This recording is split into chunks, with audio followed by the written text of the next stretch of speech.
Hey there, grab your coffee and let's talk business. How to grow it, how to sustain it, and how to harness the wonderful World Wide Web to do it. With me, your host, Jennifer Sikowski. Let's get started.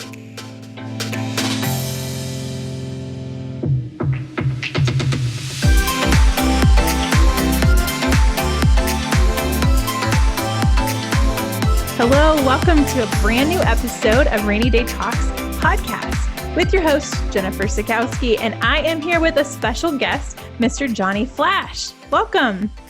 Hey, Jen. Thanks for having me on. Always great to connect with you.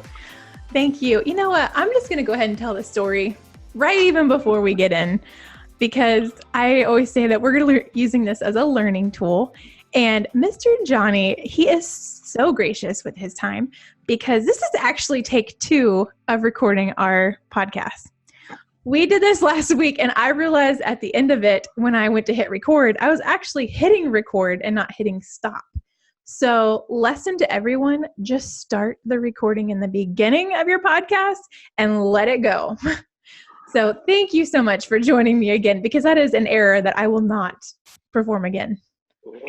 That's okay. I'm glad it was you forgetting to press record and not saying like, actually that first take wasn't very good. So I don't know what happened to it, but we're going to try again and get a better one the second time.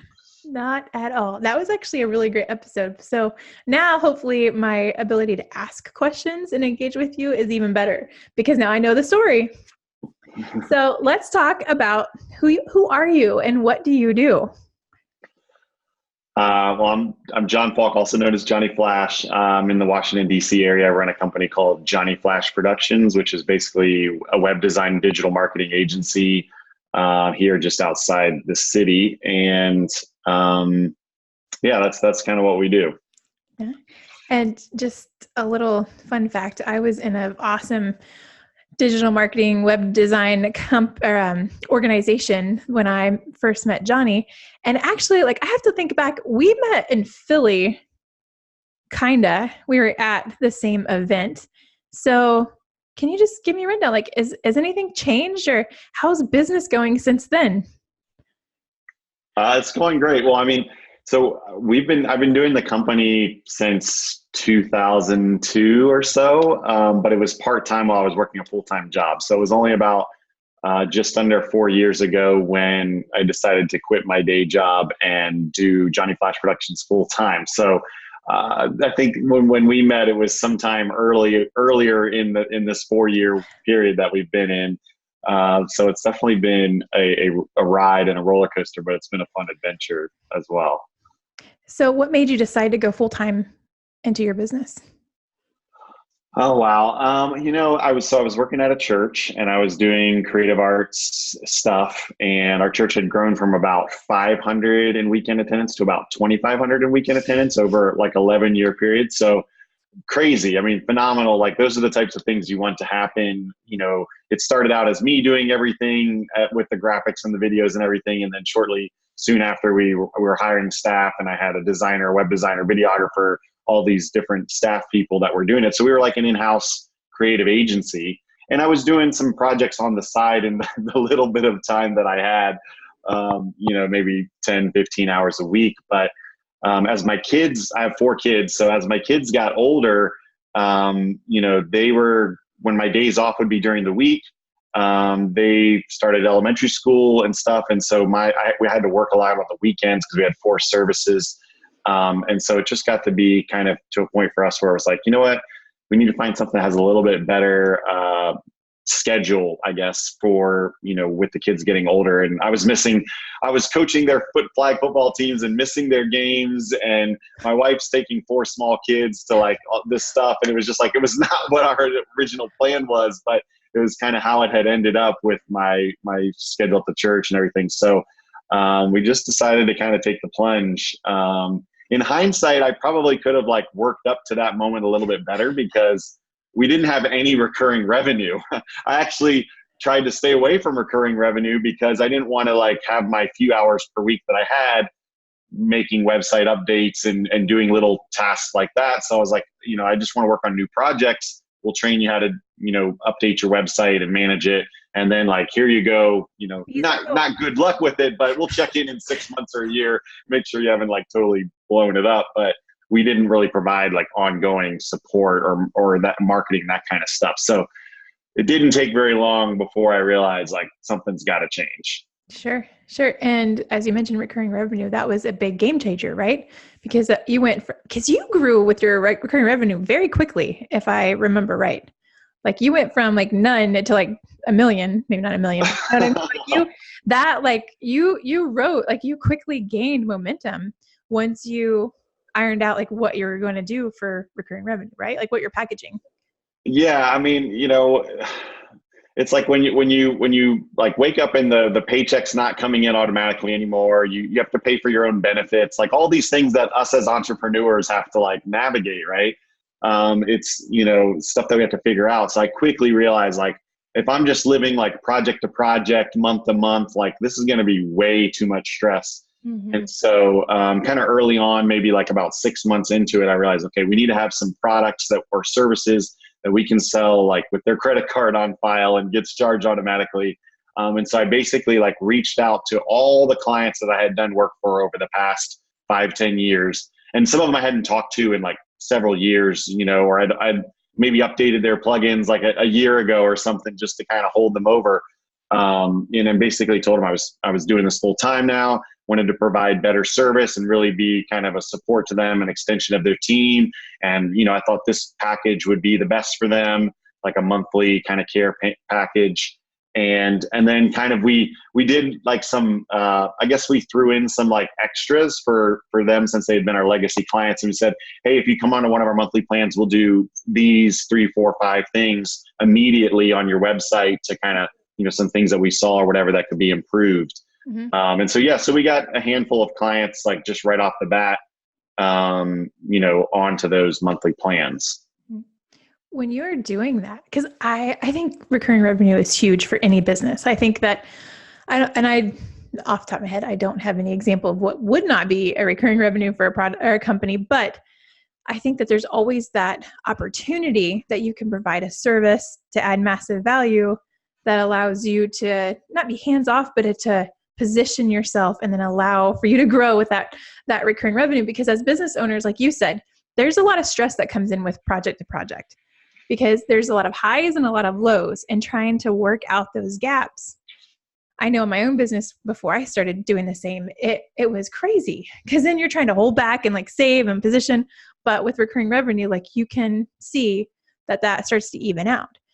For you, when you hit that like initial send, was there any fears or any like hesitation or anything that kind of went through your mind before you were like, here's this new product and we're just going to send it out? Well, I mean, I don't know about you, but I don't like rejection at all. So there was like tons of fear to send out these emails to clients that like, we had only been like, maybe I would contact them every 6 months or a year and say like, hey, do you need anything updated? And so it was sort of ad hoc. And so I was basically kind of drawing a line in the sand in our business and basically saying like, hey, if you want to work with us, this is how it's going to be. It's going to be on one of our monthly plans. If you don't want to work with us, then that's fine. But don't call me next time there's a problem, because there'll have been a problem because we haven't been caring for it. So, so yes, there's total like fear, like not wanting to press send on these emails because, what if they didn't say yes? And I had just like the few clients that I had were now suddenly not even like on the list anymore because we weren't choosing the plan. So I think, one of the things I did to kind of help myself get over this, besides getting counsel from people who had done this before, was, I would send the emails like one at a time and to the most likely to say yes clients first, because I just needed like a few wins. Stack the deck. Yeah. So I would feel a little bit better that when I knew that inevitably some of the clients wouldn't be in a position where they could pay a monthly fee or whatever. Sure. But so that did help when I started getting a few quick wins, and then I could also kind of tailor the messaging to what was resonating or what questions they were having, so I could answer those ahead of time to make it really clear like what we were offering and what the benefits were. Sure. So how did you decide, okay, I'm going to give site support? And I know our industry is different than other art industries, but how did you start to come up with, this is what we're going to offer? This could help us make the most financial sense but also something that we could provide that would add value. Like, how did you come up with that? Well, I mean, I definitely talked to some people, like someone like Christina Romero, who has done this before and had experience with this. So I talked to several people who were already doing these kind of like web services. So that certainly helped put me in the right direction. But I think with any business, any entrepreneurs that are listening, it's like, what can you do that solves problems for your clients? So like, for example, we just launched a coffee roaster website yesterday for this client that we've been working with for the last few months. They have a coffee roaster. They have 2 coffee shops in DC. They sell their coffee to coffee shops all over the country, where they use this coffee roaster's beans and everything. And one of the things that they are now offering on the new website that we launched is coffee subscriptions. So that if someone knows like, oh, I need about 12 ounces of coffee a week or a month or whatever interval, they can pick their favorite coffee and they can pick a schedule and they can just have it delivered automatically to them like every month that the bag shows up. They get a discount on the shipping because it's, part of this subscription. They can give subscriptions. So you could give like your family member like a 3-month coffee subscription. They get a bag every month. So it's like trying to figure out a way to solve problems for your clients. And that looks different in every industry, right? But there's ways that we can go about it. And so I think for us, it was just figuring out like, okay, what do our clients hate to do? What do they need to do that they haven't been doing that somebody should be doing?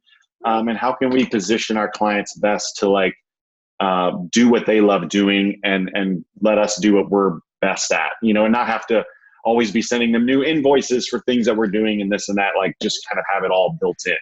Right. Like I can't help because like this has been resonated. So I'm going to quote from April from our last podcast is when she was like, what if we looked at this, like what would easy look like? And it's like, how can we make this easy for a client?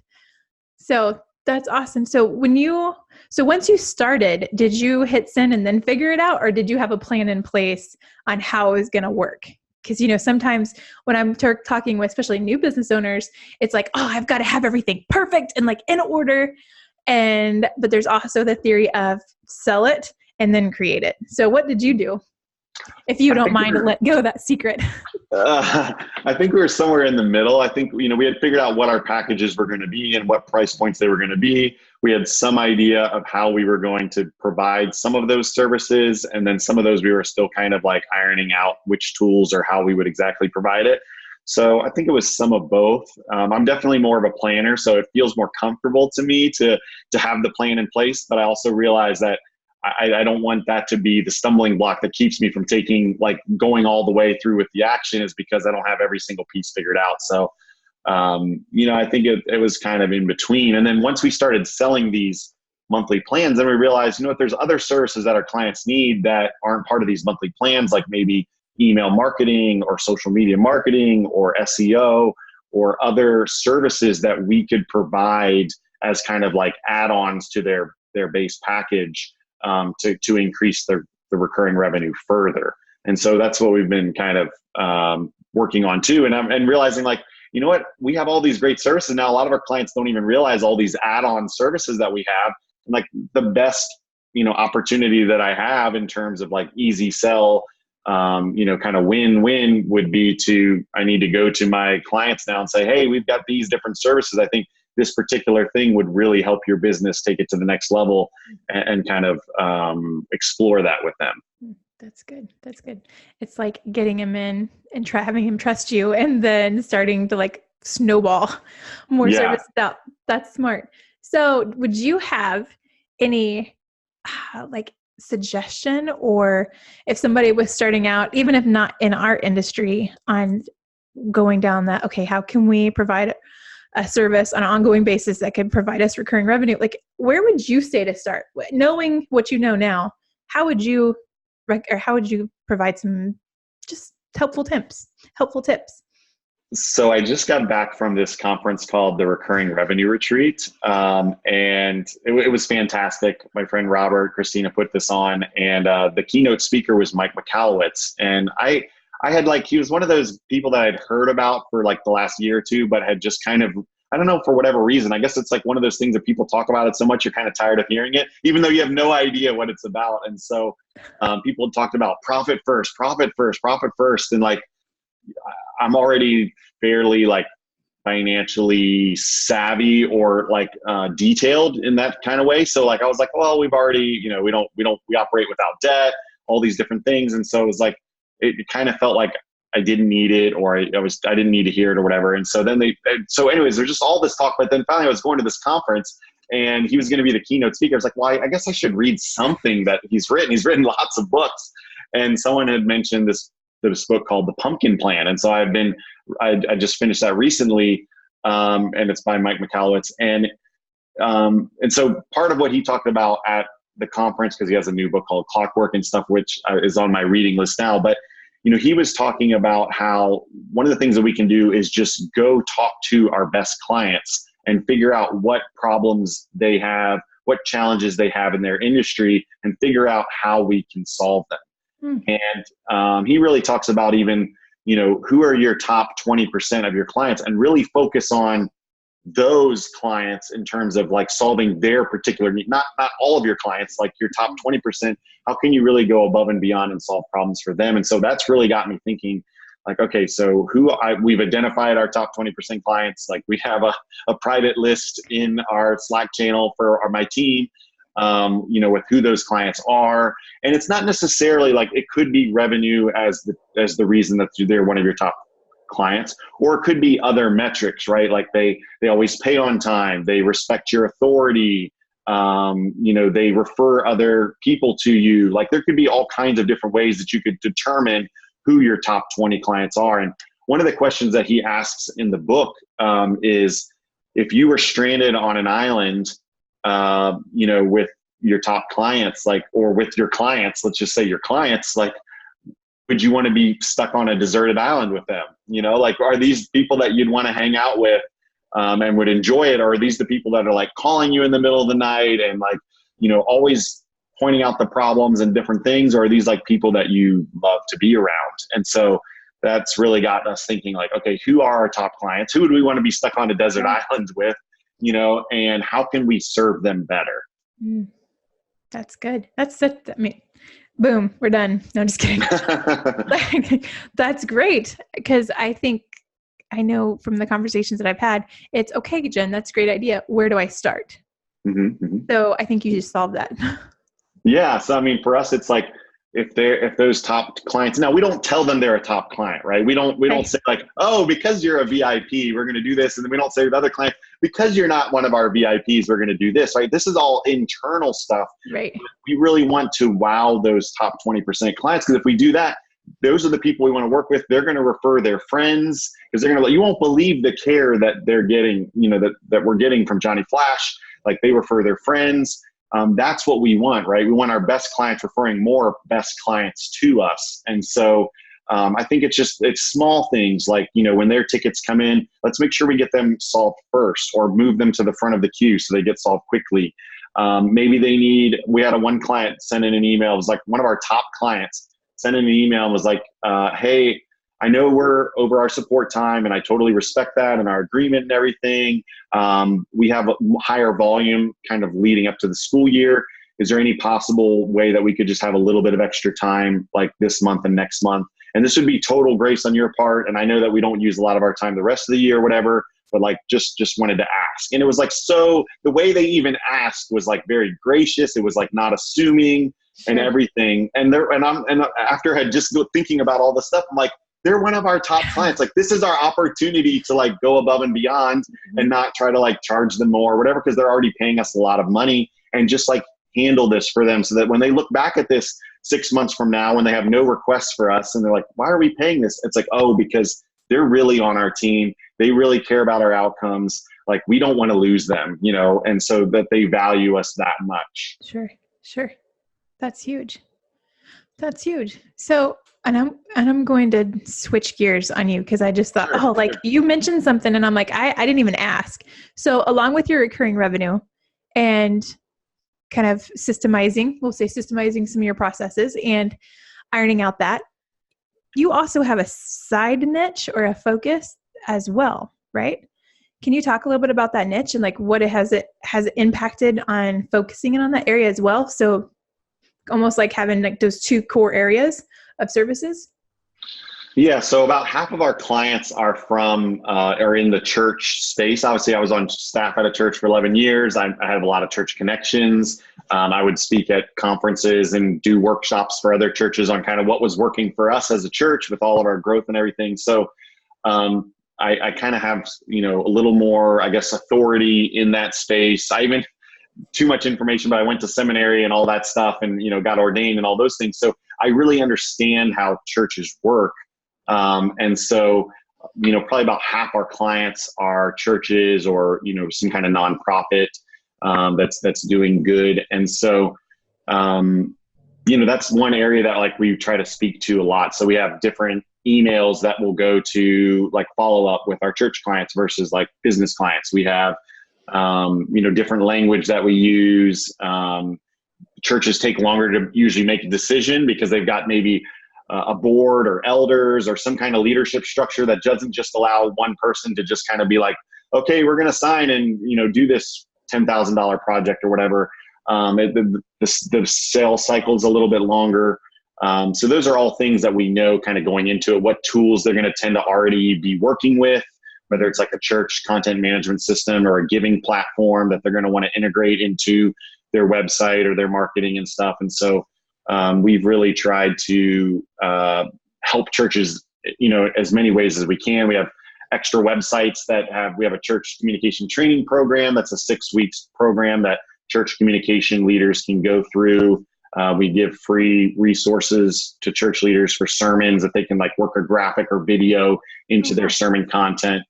So lots of different resources there, but it's trying to position yourself as an authority in whatever area that you're working in. And so by being able to say, when I'm talking to a church, oh, we have this training program. Oh, we have this site over here. Oh, I was on staff this, it makes it everybody else that they're talking to who builds websites aren't going to have those kind of credentials and experience. And so it makes the sale a lot easier to the point where we'll be talking to a church and it gets near the end and they'll be like, yeah, so you're the most expensive out of everybody that we're talking to for our website or our rebrand or combination or whatever. But then in the end, they end up going with us anyways, and it's part of that because we're personal. It's part of that because they didn't feel like they were just going to get handed off. Like I was going to be involved in the process, our experience, the tools that we offer, all those things. So I think figuring out what that is for your industry and how you can position yourself as a rock star, as somebody who really knows what's going on, and then leverage that, in your conversations and helping people into your industry and stuff like that. So I think that's definitely made a difference when we're talking to churches in that way. Yeah, most definitely. And if you are a church that are looking for those resources, I'll make sure to drop those in our show notes when we hit publish. So I can't help to say it. So are you taking applications to be an ordained, to marry off people too? Is that another side job as an ordained minister? I have done a number of weddings, including I got to do my brother. I have 6 brothers, but one of my brothers, I'm the oldest, so I have 6 younger brothers. But I got to do a few years ago one of my brother's weddings, officiate it, which was pretty cool. And I've done other weddings as well, but so that's not really something that like I advertise. I kind of like it more when it's people that are in my life that like I know and have a relationship with. It feels a little more natural to like officiate their wedding. That's like one of the biggest moments in their life, and to not just be some stranger like officiating that. So it's not something that I like advertise or whatever, but I'm sure I've got several unmarried brothers and other friends and stuff. So I know that there will probably be some more of those in my future. Yeah, I couldn't help to ask when you said that. I didn't know that either. Yeah. So, and another tidbit of information, taking all of the info from Mr. Johnny Flash, is that your wife also works with you. So you guys are a husband and wife duo behind the business. When did you take the leap into the business? She's actually sitting like off camera over here, which she probably does not want to appear on the camera, but she's a little under the weather. But But here, Wish you actually, well. I can do this for at least in terms of my family. Hopefully, Uh, I guess if you're watching on video, you can see me holding up this picture. yeah, If you've got an audio beautiful version of family. this, then Check out but YouTube. yeah. Uh, but yes, so my wife and I work in the business. We have team members as well that work on our team. And so that is an interesting, I guess, dynamic that's probably different than a lot of people in that all my kids are in elementary school, or my oldest is now in middle school. So they're all at school.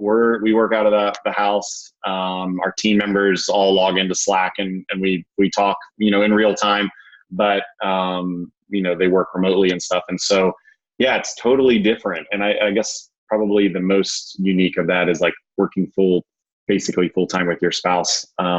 Some people would probably love that, and other people would probably be like, I need to go somewhere else, Right. I was gone a couple of weeks ago though, and I was glad to hear when I got back that my wife kind of missed the 3 days that I was at the conference, and she was still here holding down the fort. So I guess that means it's working pretty good then. Sure. Do you play different roles? Like, what roles do you play in the business? So my wife is an amazing designer.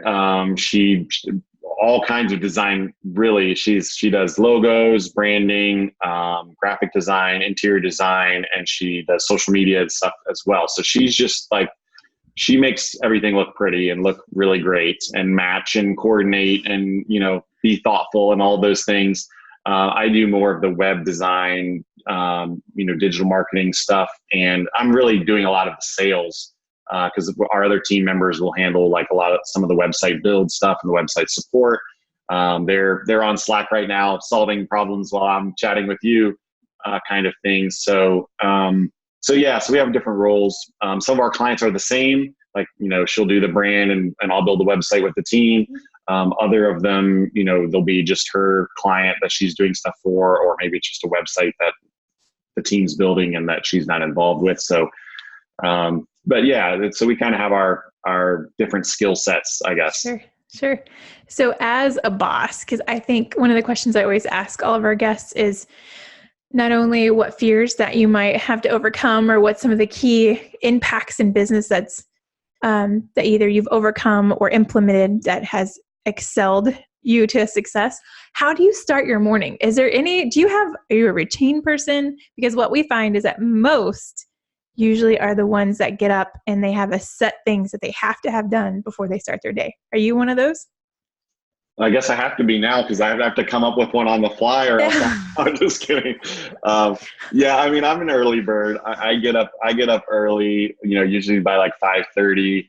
It used to be that my house would be quiet till 7:30, but now my middle schooler is getting ready at 6. So sometimes I'm helping him a little bit, but yeah, I'll get up at 5:30, maybe read a little bit, and then I kind of dive right in. And lately I've been trying to really work on our business first before checking email, answering client stuff, doing other projects that I know I have to get done today.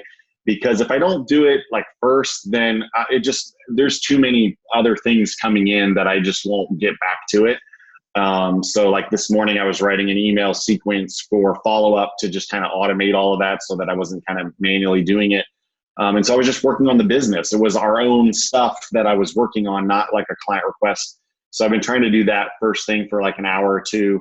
My wife, Julie, and I run 3 days a week together. So we'll leave the house Monday, Wednesday, Friday, like around 7:30 and go for a run. She runs much further than I do. So after a little while, then I head back and kind of check on the kids getting ready for school, and she finishes up. So that's part of our routine. And we have our team call on Monday morning. So we kind of check in with how things are going with everyone and kind of what the plan is for the week and stuff like that. So yeah, we kind of have a rhythm to the day that I think helps, especially the start of the day. As a business owner and plus a husband and wife duo, one thing that we talked about in our non-recording of this was that you guys have some really unique boundaries set in place to where and we're going to talk behind the scenes, but you had mentioned about how like you even have those times where, okay, at this time, like we're done, because it's easy when you're working from home and you're working from yourself that you work 24/7. Can you talk about some of those boundaries that you put in place to kind of give some ideas to other business owners? So I'm very much like a type A, like go-getter. Like I could just keep working and working and working, but obviously that's not healthy. And I have, my family wants to see me and spend time with me, and there's other stuff that I need to do in my life besides just work. So, but I think it's, as an entrepreneur, I think that's such a difficult thing. It was easier for me when I had a job that I was going to, and I could kind of leave my work there and, not have to do too much work in the off hours. But now it's just the lines get blurry. And so we've tried really hard to make them not so blurry. So for me, like I try hard to stop working when it gets to dinner time, because one, I don't sleep that well if I'm working like after dinner, because then I wake up in the middle of the night thinking of that thing I was working on at 7 or 8 o'clock, which is just not good for me. And it robs my family of time that I should be more present. So, and then for our phones, we actually charge our iPhones in a different room, actually in a different floor of our house than we sleep on. So when, it gets to be the evening time, we put our phones on the charger, we hang out, watch a show, whatever we're going to do, read a book. And then our phones aren't with us, like right next to the bed, that as we're going to bed, we don't want to be just sitting there looking at our phones or waking up first thing, and that's what we're checking. So it's just created like more space. And even like we put our do not disturb on. I think mine's on from about 8 p.m. to 8 a.m. or something like that. So basically, like if you try to call me after 8 p.m., you're not going to get me. If you try to call me before 8 a.m., you're not going to get me either, including family and friends and all of them. They'd have to call, I guess, twice to be able to like get through the silence mode or whatever. But so just trying to work at being more present and setting those boundaries. Don't work on the weekend. Last week was Labor Day. Like I could have easily worked that Monday, but we kind of made family plans to go tubing down the Shenandoah River. And so, I might have did a little tiny bit in the morning while everyone was sleeping, but then we had our family activities planned, and I wasn't going to take my phone on the river, just, right. Whether it's waterproof or not, like I'm just not going to, I might lose it. So then that just kind of created the opportunity to not work. And so sometimes you just have to plan those things in your calendar so that you can't work. Like it's just not a choice, leave your computer behind when you go on vacation. That's going to severely limit like how much time you're working on vacation without your computer. So I guess now that I've said that and I'm going on vacation in 2 weeks, I have to leave my computer at home. But you better get busy. I have done it before. And everything, keeps running. So it's good. Yeah, I think that's important. And I think we've really touched on some key components for a business owner. I mean, setting those recurring revenue. What can you offer to even out those highs and lows financially? And what value can you add that would allow you to, some breathing room?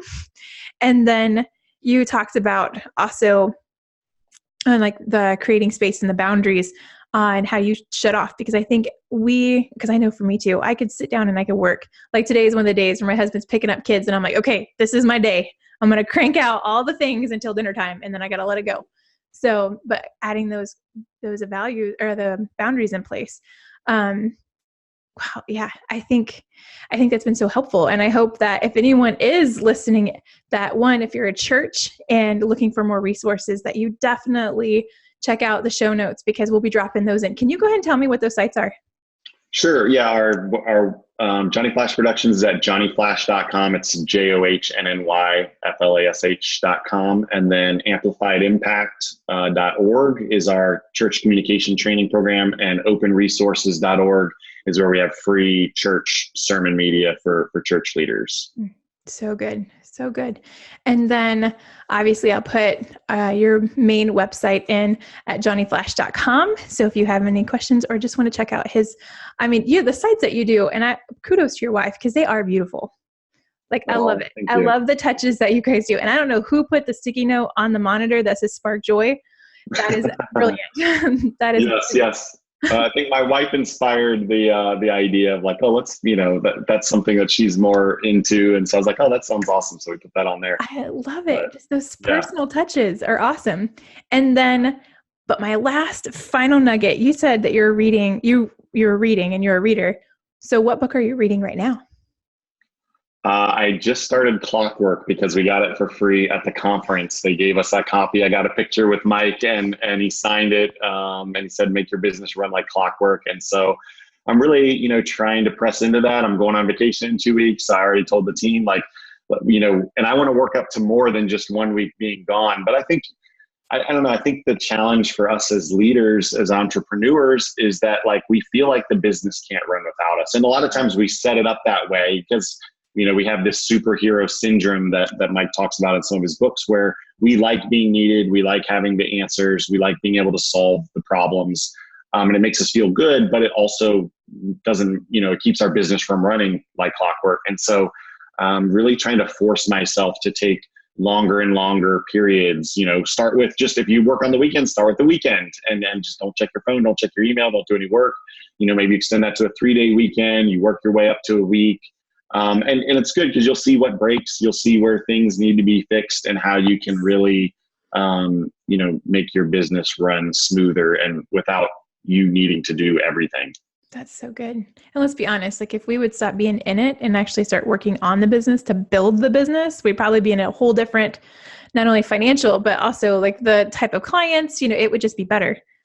Yeah. So. And I think, and we make the mistake that we think that we're needed for all these different things that we do, and we're the only one that can do them. When in reality, if we screen recorded, if we documented how we did them, if we had someone over our shoulder, like watching for a few times, like they would be able to redo it. Like there's not very many things in our business that only we can do. And so we need to focus on what are those 1 or 2 or 3 things where I add the most value, where it really needs my skill set versus someone on my team or a contractor or some service I could hire that would do that or whatever, it is.